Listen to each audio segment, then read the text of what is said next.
할렐루야. 오늘 거룩한 주일 하나님 전에 나오신 여러분의 삶 가운데 임마누엘의 은총이 늘 함께 하심으로 여러분의 마음 가운데 참된 평안이 있고 기쁨이 있고 여러분께서 계획하고 소망하는 모든 것들이 주님의 때에 주님의 방법으로 아름다운 열매를 맺는 귀한 삶 살아가시기를 축복합니다. 우리 옆에 계신 분들과 함께 인사하겠습니다. 행복한 애음교회에 참 잘 오셨습니다. 하나님은 여러분을 사랑하십니다. 저도 여러분을 사랑하고 축복합니다. 네, 감사합니다. 2024년 우리 교회 표어 말씀 창세기 1장 28절 우리 함께 외우겠습니다. 하나님이 그들에게 복을 주시며 하나님이 그들에게 이르시되 생육하고 번성하여 땅에 충만하라. 땅을 정복하라. 바다의 물고기와 하늘의 새와 땅에 움직이는 모든 생물을 다스리라 하시니라. 아멘. 이 축복의 말씀이 여러분의 삶의 자리 가운데 임하시기를 축복합니다. 말씀 카드. 뭔 소리요? 이게 쳐다보고 계셔 지금. 우리가 4월 달부터 말씀 카드 함께 가지고 있기로 했는데 기억 안 나셔요? 나시죠? 예, 지금 어디에 있는지 모르시고 막 뒤적뒤적 찾고 계신 분들이 대다수예요. 예, 그래도 괜찮습니다. 다 외우셨죠? 일단 우리 말씀 카드 한번 보고 말씀을 외우도록 하겠습니다. 그리고 말씀 카드 올해 뽑지 않으신 분들은 1층 로비에 가보면 말씀 카드가 있습니다. 꼭 뽑으시고 그리고 늦었지만 이제 4월부터라도 말씀을 붙들고 함께 말씀이 여러분의 삶의 자리 가운데 이루어지기를 소망하며 함께 기도하며 나아갔으면 좋겠습니다. 제 마이크는 꺼주시기 바랍니다. 잠시 이거 할 때만. 우리 다 말씀 카드 읽습니다. 시작.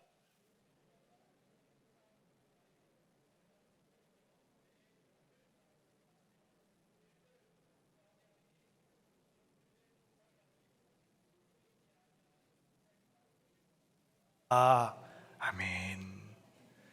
제가 이 말씀 뽑았는데요, 이게 말씀이 진짜 좋았어요. 여러분도 다 뽑았을 때 좋다라고 고백하셨겠지만 저 진짜 좋더라고요. 한번 들어보세요. 이 말씀이 여러분 가운데도 이루어졌으면 정말 좋겠어요. 여호와가 너를 항상 인도하여 메마른 곳에서도 내 영혼을 만족하게 하며 내 뼈를 견고하게 하리니 너는 물된 동산 같겠고 물이 끊어지지 아니하는 샘 같을 것이라. 부럽죠? 안 부러워요? 아마 여러분은 더 좋은 말씀 뽑으셨을 거라 확신합니다. 아마 말씀 붙들고 함께 나아가는 여러분의 삶의 자리가 되기를 소망합니다. 여러분, 오늘부터 요한 2서를 3주에 걸쳐서 함께 나누고자 합니다. 사도 요한이 이 요한서신을 기록한 연대는 요한이 반모섬에 유배되기 전, 그러니까 에베소 교회에서 목회했던 AD 90년에서 95년 사이입니다. 이 사도 요한은 AD 66년에서 70년 사이에 있었던 그 유대 전쟁이 발발하게 되자 에베소로 이주를 하였고 그곳에서 약 30년 동안 에베소 교회를 중심으로 소아시아 교회들을 섬기는 사역을 했습니다. 근데 그때 사도 요한이 사역을 감당하며 나아가게 될 때 교회에 가장 큰 문제가 있었습니다. 그 중에 하나는 로마 황제였던 도미티아누스 황제가 자신을 스스로 신이라 칭하면서 황제를 숭배하라고 명령한 것이었고, 또 하나는 영지주의와 거짓 교사들이 교회 안에 들어왔다라는 겁니다. 교회에 조용히 들어온 영지주의와 또한 그러한 사상으로 무장한 거짓 교사들로 인하여서 교회가 큰 혼란에 빠지기 시작을 했습니다. 그래서 그 당시 사도들과 지도자들은 교회 밖으로 복음을 전하는 일, 그리고 교회 안에서 성도와 교회를 지키기 위하여서 영지주의와 거짓 교사들로부터 성도들을 지키기 위해서 안과 밖으로 여러분 열심히 뛰어다니며 사역을 해야만 했습니다. 그러한 모습을 지켜보고 있던 사도 요한은 예수 그리스도의 주되심을 부정하는 적 그리스도 그리고 이단과 거짓 교사들을 경계하고 생명의 주되신 예수 그리스도를 증거하기 위해서 요한 서신을 여러분 기록하게 되어졌던 겁니다. 오늘부터 나누게 되는 요한 2서는 택함을 받은 부녀와 그의 자녀들에게 7절에 미혹하는 자가 세상에 많이 나왔나니 라고 말씀하고 있듯이 교회 안으로 몰래 들어와서 교회를 혼란스럽게 했던 영지주의와 또한 거짓 교사들을 분별할 줄 아는 그 신앙 안에서 진리와 사랑 가운데 열심히 하나님의 부르심에 합당한 삶을 살아가도록 하기 위하여 여러분 요한 2서를 기록하였던 겁니다. 여러분 1절 말씀을 보게 되면 사도 요한은 장로인 나는 택하심을 받은 부녀와 그 자녀들에게 편지하노니라고 여러분 이야기하고 있습니다. 여기서 장로는 교회의 직책과 관련된 표현으로 그 사람의 나이에서 오는 연륜, 그리고 그의 인격을 존경해서 부르는 호칭이 여러분 장로입니다. 사도 요한이 에베소 교회에서 요한서신을 쓸 때 앞서 말씀을 드렸던 것처럼 AD 90년에서 95년경이었기 때문에 사도 요한은 아마 백발의 노인이 되어 있었을 것입니다.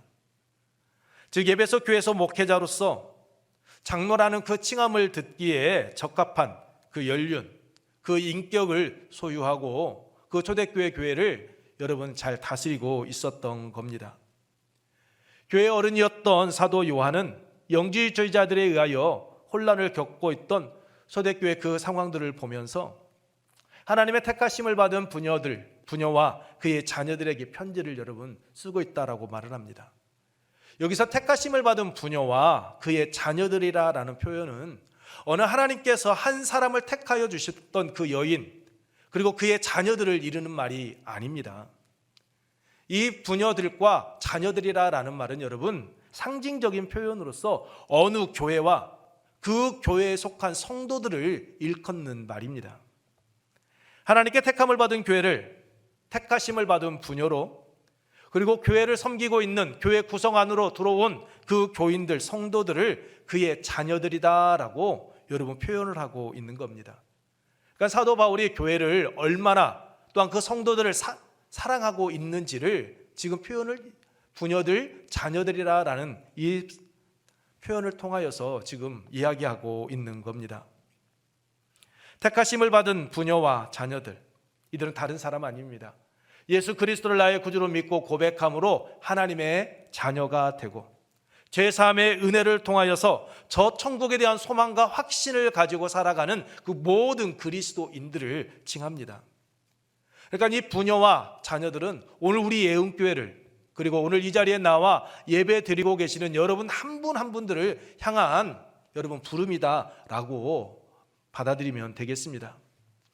여러분 사도 요한은 택하심을 받은 부녀와 그의 자녀들에게 편지한다라고 하면서 오늘 우리가 읽은 1절로 4절 말씀을 보면 여러분 진리라라는 말, 진리 즉 참 진실하다라는 이 말을 무려 4번이나 여러분 사용하고 있는 걸 보게 됩니다. 진리를 아는 모든 자도 진리로 말미암음이로다. 진리와 사랑 가운데에서 진리에 행하는 자를 내가 보니라고 이렇게 진리라라는 말을 여러분 4번이나 언급하고 있습니다. 무엇을 말하는 겁니까? 사도 요한이 서신을 쓰고 또 이 서신을 받는 자들의 삶의 기준이 여러분 진리여야 한다라는 겁니다. 여러분의 삶의 기준 무엇입니까? 하나님, 예수 그리스도, 성령, 하나님의 말씀입니까? 아니면 여러분께서 삶의 자리 속에서 수없이 많이 들어왔던 지식, 여러분의 삶의 경험, 또한 어른들, 여러분이 멘토로 삼고 있는 그러한 이들, 그들이 여러분의 삶의 기준이 되어서 여러분은 나아가고 있습니까? 여러분의 삶의 기준은 무엇입니까? 사도 요한은 이야기합니다. 교회 성도라면 교회는 오직 진리이신 예수 그리스도가 삶의 기준이 되어야 한다라고 말입니다. 이유가 무엇입니까? 예수님께서 요한복음 14장 6절에서 내가 곧 길이요 진리요 생명이니 라고 말씀하신 것처럼 예수 그리스도께서는 진리일 뿐만 아니라 길과 생명이 되어주시기 때문입니다. 다시 말해 사도 요한이 이 요한 이서를 인간적인 감정에 의해서 이단자들과 영지주의자들, 여러분 거짓 교사들로 인하여 교회가 너무나 힘드니까 자신의 감정에 북받쳐서 이 사람들을 어떻게 해야 할 목적으로 요한서신을 기록했느냐? 그렇지 않다라는 겁니다.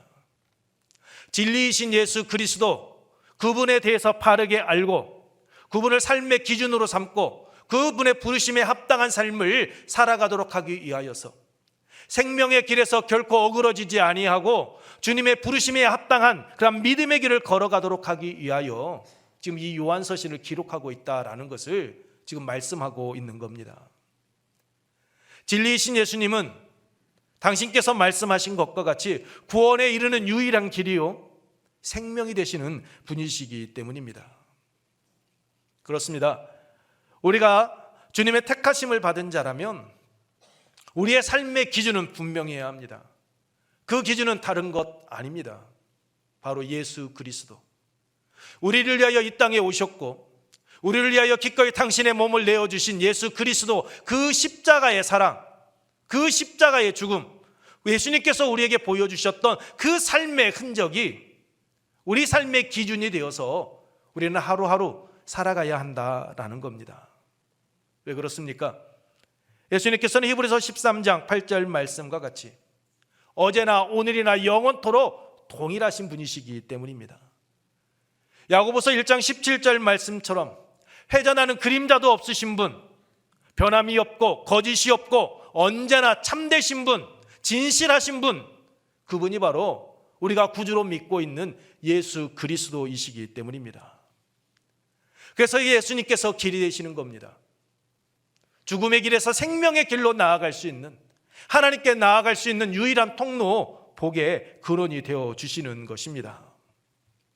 여러분, 진리신 예수님께서 나로 말미암지 않고는 아버지께로 올 자가 없느니라 라고 말씀하신 것처럼 오직 예수 그리스도만이 아버지 되시는 하나님께 갈 수 있는 유일한 길입니다. 죽어갈 수밖에 없는 우리를 생명의 길로 인도하는 은혜의 길이 되어주심을 잊지 마시기 바랍니다. 하나님께서 구원함을 받을 만한 여러분 다른 이름 우리에게 주셨다라고 말씀하셨습니까? 하지 않으셨습니다. 성경에 보게 되면 오늘 우리에게 구원을 얻을 만한 다른 이름 주지 않았다라고 분명하게 말씀하고 있습니다. 사도행전 4장 12절 말씀입니다. 우리 함께 읽겠습니다. 다른 이로서는 구원을 받을 수 없나니 천하 사람 중에 구원을 받을 만한 다른 이름을 우리에게 주신 일이 없음이라 하였더라. 아멘. 그렇습니다. 우리가 죄에서 사함받고 구원받는 것, 우리가 하나님 나라에 들어갈 수 있는 길, 그것은 오직 예수 그리스도 한 분뿐입니다. 그런데 유대인들은 사도 바울이 유일한 길, 구원에 이르는 예수 그리스도를 전할 때 그들은 끊임없이 계속해서 방해를 했습니다. 사도 바울이 그들을 찾아가서 그들이 행하고 있는 모든 일들 가운데 해코지한 것도 아닌데 왜 이렇게 유대인들은, 바리새인들은, 사두개인들은 하나님의 말씀에 철저하게 무장됐고 하나님의 말씀을 바르게 안다라고 하는 이들이 그렇게 사도 바울이 가는 길을 방해한 것입니까? 여러분께서 알고 계신 것과 같이 그들이 생각하는 구원의 길, 진리는 예수 그리스도가 아니었기 때문입니다. 그들은 구원의 길이 안식일을 지키는 것이다라고 생각했습니다. 안식일에 일하지 않는 것, 금식 기도하는 것, 선행을 베푸는 것, 그것이 자신들이 구원을 받는다라고 믿었습니다. 예수 그리스도를 통하여서 나를 위하여 이 땅에 오신 예수 그리스도, 그 십자가의 은혜가 감사하여 안식일도 지키고 금식도 하고 기도하며 나를 향한 하나님의 뜻을 이루어가기 위하여 선행을 베풀 때 우리가 구원함을 받는 것인데 유대인들은 그렇게 생각하지 않았습니다. 그들은 율법에 붙들림 받은 삶, 그 율법이 자신들을 구원의 길로 인도한다라고 생각했습니다. 이처럼 진리를 알지 못하면 구원이, 생명이 어디에 있는지 알지 못하게 되면 자신이 선을 행하면 착하게 살아가면 남에게 해코지만 하지 않으면 내가 구원받는다라고, 내가 천국에 갈 수 있다라고 사람들은 생각하는데 여러분 결코 그렇지 않습니다. 선행으로 착한 일로 구원받는 것 아닙니다. 오직 예수 그리스도를 믿는 그 믿음, 나를 위하여 십자가에 당신의 몸을 아낌없이 내어주신 예수 그리스도의 그 십자가의 사랑, 그 구원의 은혜를 확신할 때만이 구원에 이르게 됩니다. 그래서 사도 바울은 에베소서 2장 8절로 9절에서 말합니다. 우리 함께 읽습니다. 에베소서 2장 8절로 9절 말씀입니다. 너희는 그 은혜에 의하여 믿음으로 말미암아 구원을 받았으니 이것은 너희에게서 난 것이 아니요 하나님의 선물이라. 행위에서 난 것이 아니니 이는 누구든지 자랑하지 못하게 하려 함이니라. 그렇습니다, 여러분. 우리가 구원받은 것, 그것은 하나님의 은혜요, 믿음에 의하여서 우리는 구원받은 겁니다. 우리가 하나님의 은혜에 의하여 믿음으로 구원을 받는 것도 여러분 내 힘으로, 내 능력으로 되느냐? 아닙니다. 요한복음 15장 16절 예수님께서 포도나무 비유에서 말씀해 주셨죠. 내가 너희를 택하여 세웠나, 너희가 나를 택한 것이 아니요 내가 너희를 택하여 세웠나니라고. 우리가 하나님을 선택하고 예수 그리스도를 나의 구주로 믿고 고백하고 나온 것 아니다라는 겁니다. 하나님께서 우리를 불러주셨기에 우리가 예수 그리스도를 나의 구주로 믿고 고백할 수 있다라는 겁니다. 여러분, 진리이신 예수 그리스도를 통하여 구원함을 받은 자, 하나님의 은혜로 죄 사함 받고 저 천국에 대한 소망, 부활에 대한 소망을 가지고 살아가는 오늘 우리들, 여러분 어떠한 삶을 살아가야 할까요? 지금 사도 요한이 요한이서를 통해서 초대교회 성도들과 지금 오늘 우리에게 무엇을 이야기하고 있는 것입니까? 그것은 진리 가운데 거하는 자는 사랑하는 삶을 살아가야 한다라는 겁니다. 우리 함께 읽겠습니다. 진리 가운데 거하는 자는 사랑하는 삶을 살아가야 합니다. 그렇습니다, 여러분. 진리 가운데 거하는 자라면 사랑을 실천하는 삶을 살아가라라고 지금 이야기하고 있는 겁니다. 여러분 1절 말씀입니다. 1절 말씀 후반부 제가 읽어드립니다. 내가 참으로 사랑하는 자요 나뿐 아니라 진리를 아는 모든 자도 그리하는 것은 이라고 말씀하고 있습니다. 이 말씀을 우리말 성경으로 우리 함께 읽겠습니다. 우리말 성경입니다. 나는 진리 안에서 여러분을 사랑합니다. 나뿐 아니라 진리를 아는 사람들 모두가 여러분을 사랑합니다. 사도 요한 자신은 예수 그리스도 진리 안에 거하는 자답게 부녀들, 초대교회 성도들 사랑한다라고 이야기합니다. 뿐만 아니라 진리 안에 거하는 모든 자들이 여러분을 사랑하고 있다라고 이야기하고 있습니다. 왜 진리신 예수 그리스도 안에 거하는 자, 사랑하는 삶을 살아가야 합니까? 사도 요한과 진리를 아는 모든 사람들이 믿음 안에 거하는 이들을 사랑하는 이유가 여러분 무엇입니까? 2절이 그 답입니다. 우리에게 말씀하고 있습니다. 우리말 성경으로 함께 읽습니다. 그 이유는 진리가 우리 안에 머물러 있고 또 영원히 우리와 함께 할 것이기 때문입니다. 아멘. 그렇습니다. 진리이신 예수 그리스도, 사랑이신 예수 그리스도께서 믿는 우리 안에 머물러 계시기 때문에 영원히 함께 하고 계시기 때문입니다. 여러분 여기서 거한다라는 이 말은 계속해서 거하고 있는, 계속해서 머물러 있느니라라는 뜻입니다. 즉 진리신 예수 그리스도께서 성도 안에 거하되 잠시 잠깐 있다가 사라지는 것이 아니라 성령을 통하여서 영원히 믿는 우리와 함께하고 계신다라는 겁니다. 근데 여러분 잊지 말아야 될 것이 있습니다. 그것은 진리가 성도 안에 계속 거한다, 진리가 성도 안에 거한다라는 이 말씀은 요한일서 3장 19절에 우리가 진리에 속한 줄로 알고 또한 4장 6절에 우리는 하나님께 속하였나니 라고 말씀하고 있듯이 성도가 진리이신 하나님께 속하였다라는 말씀이다라는 겁니다. 우리가 하나님께 속한 것이지 하나님께서 우리 안에 속한 것이 아니다라는 거죠.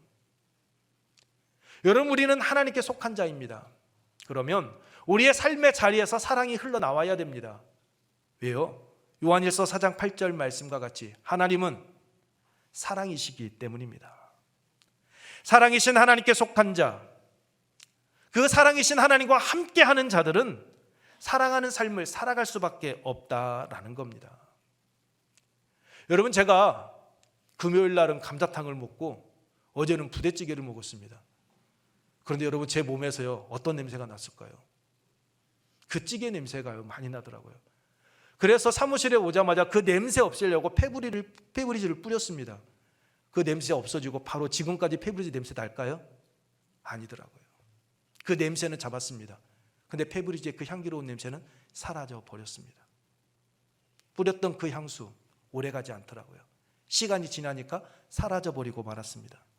근데 여러분, 머물러 계신다, 거한다라는 이 말은 어느 한순간 잠깐 있다가 사라져버리는 것이 아니다라는 겁니다. 사랑이신 하나님께 우리가 속한다라는 것은 그 사랑이신 하나님의 품 안에서 영원히 거한다라는 말씀입니다. 여러분, 우리가 향수를 뿌리면 그건 잠시 사라져버리지만 우리가 향수병을 우리가 들고 다니면 어떻습니까? 그 향수는 계속해서 우리 몸에서 풍겨지게 되어져 있습니다. 우리가 무엇을 소유하고 우리가 어디에 거하고 있느냐에 따라서 우리의 삶의 모습 속에서 드러나는 그 모습은, 향기는 달라질 수밖에 없다라는 겁니다. 여러분은 예수 그리스도, 사랑이신 하나님, 성령 하나님의 그 음성에 귀 기울이고 그 안에 거하고 계십니까? 오늘 우리의 삶의 모습 속에서 주님께서 우리에게 보여주셨던 그 사랑의 모습 어떻습니까? 여러분, 사도 요한은 4절에서 말합니다. 초대교회 성도들 가운데 아버지 하나님께 받은 계명대로 진리 안에서 행하는 자들이 있음을 나는 기뻐한다라고 말입니다. 왜요? 그들의 삶의 자리에서 하나님이 드러나고 있었기 때문입니다. 이단과 거짓 교사들과 영지주의가 판을 찍는 그 상황 속에서도 하나님께 속한 자답게 하나님의 뜻을 이루어가는 삶을 살아가고 있는 그 모습을 보여주고 있었기 때문입니다. 역으로 말씀드리면 그 교회 공동체 안에서 이단의 영지주의의 거짓 교사들의 그 미혹되어서 넘어져서 교회 공동체 안을 힘들고 어렵게 하는, 파괴하는 일들도 있었다라는 겁니다. 여러분, 왜 똑같이 한 공동체 안에서 신앙생활을 하는데 어떤 이는 그의 삶의 자리에서 자신이 하나님께 속한 자답게 예수 그리스도의 향기, 하나님의 사랑이 드러나는데 왜 어떤 이는 그 공동체를 계속해서 파괴하고 깨트리며 나아가는 것입니까? 이유가 무엇일까요? 진리이신 하나님, 진리이신 예수 그리스도, 성령 하나님의 음성에 귀 기울이지 않기 때문입니다. 하나님 안에, 예수 그리스도 안에 거하지 않고 있기 때문입니다. 하나님 앞에 나와 예배 드리고 있지만, 나는 그리스도인입니다라고 고백하고 있지만 정작 삶의 모습 속에서는 예수 그리스도는 없기 때문입니다. 그의 삶의 자리에서 하나님이, 예수 그리스도가 드러나는 것이 아니라 나 자신을 드러내려 하고 있기 때문입니다. 여러분, 예수님께서는 요한복음 14장 16절로 17절에서 말씀하셨습니다. 내가 아버지께 구하겠으니 그가 또 다른 보혜사를 너희에게 주사 영원토록 너희와 함께 있게 하리니 그는 진리의 영이라 세상은 능히 그를 받지 못하나니 이는 그를 보지도 못하고 알지도 못함이라. 그러나 너희는 그를 아나니 그는 너희와 함께 거하시며 또 너희 속에 계시겠음이라. 예수 그리스도께서는 우리에게 약속해 주셨습니다. 보혜사 성령님을 보내주신다라고.